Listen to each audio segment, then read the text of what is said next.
everyone, it's Beth from Sweetheart's Hair, and today I'm with the lovely Eve and we're going to show you this really cute French twist style. It'll take you 2 minutes. So you're going to go from the front. I've just given Eve's hair a really quick curl, and you're just going to decide how much hair that you want to leave out from the front. You can leave no hair or lots and lots of face framing bits, it's completely up to you.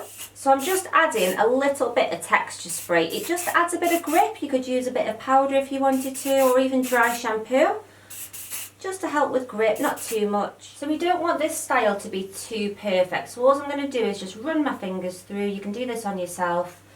So you just run your fingers through the hair like so. I'm just keeping the top as it is, no back comb. So just starting at the nape of the neck, you're going to just twist this hair upwards like so until you're happy. You've got a nice little twist sitting in there. So there's lots of ways to secure this. Some people like to put like an elastic band and pin either side.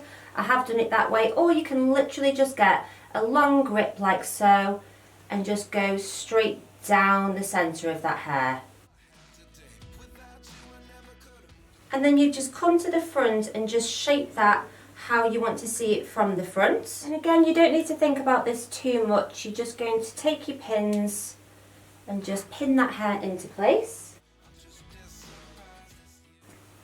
And then you can just get a little bit of hairspray.